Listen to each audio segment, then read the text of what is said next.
Hello, this is my final presentation for police organization and administration.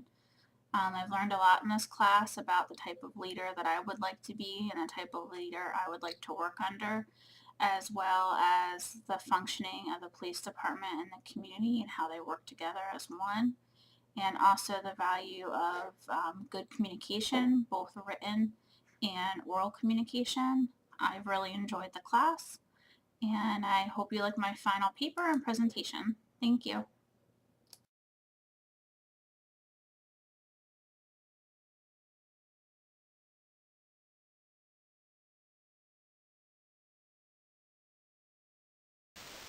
There's been some debate over whether it's better to be a generalist or a specialist when it comes to being a police officer.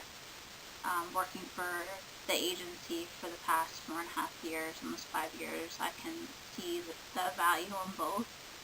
There's lots of specialized departments that handle certain aspects, and those employees become very good at what they do. And there's also those officers that would be considered a generalist that although they don't have one special assignment, they're good at a multitude of things. And those people also bring value to the agency. A good comparison would be if you went to the hospital and you were admitted to the ER. An ER nurse would see a range of patients with problems in a day, whereas a specialist or a NICU nurse would only see a certain type of patient. Like I said, I really can see the value in both of them, and I don't think that we should pinpoint whether an officer should be one or the other.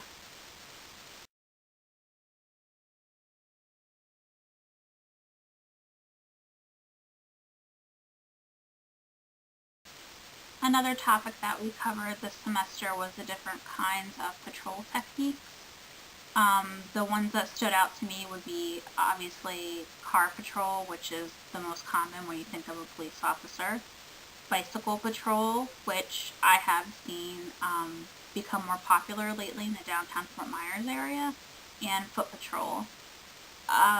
Since community policing has become so popular lately, the trend is talking about adding more foot patrol officers to certain areas in the community, which would give the citizens access to speak and interact with the police on a more personal level. I do think that's a good thing. I feel that when a lot of people think of police, they have this one image in their head, and by allowing the community to have more interaction with the police officers in a positive manner, not necessarily just on being arrested, that it could have a good impact on the community, and it could bridge the gap between what people think the police are and what the police really are and what their mission is.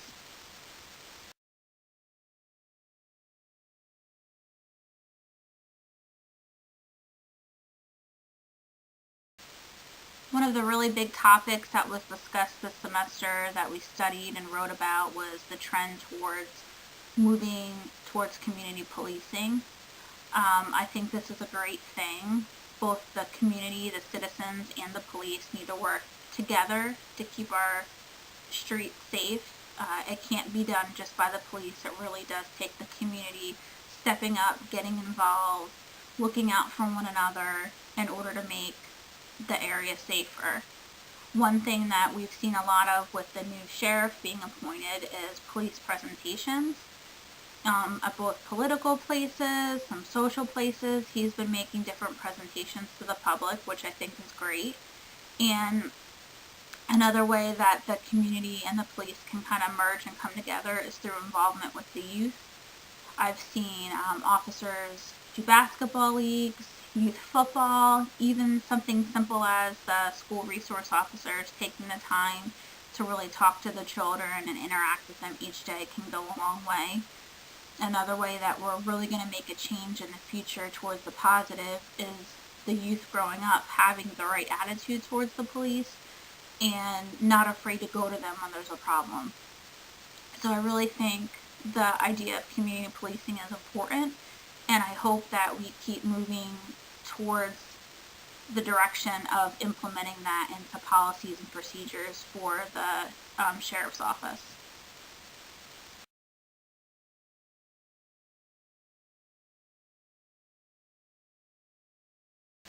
The last topic I want to discuss in this presentation is effective communication. It's so important when it comes to policing to know how to speak to people, to know how to get your message across in an effective way. All too often you hear of officers who speak negatively or condescending to citizens and or people that they are arresting, and this really does have a negative effect on the police organization. It's really important that police officers understand that what they say has a long-lasting impact on the community, and that taking a moment to just take a breath and collect their thoughts before they react to a situation can make a huge difference. I've seen lots of written reports about how especially tenured police officers are able to help diffuse situations just by simply talking, knowing how to communicate with people, how to rationalize with them, and to look at them and treat them like a person rather than just another number or another situation that you have to deal with. It's also key when it comes to having a department run effectively. If you have a supervisor or a manager that doesn't know how to effectively communicate, it's going to show, because things aren't going to run as smoothly as they should, and you're not going to be getting the most out of your people. So again, effective oral communication is so important, and it really needs to be taught and studied in order to be implemented.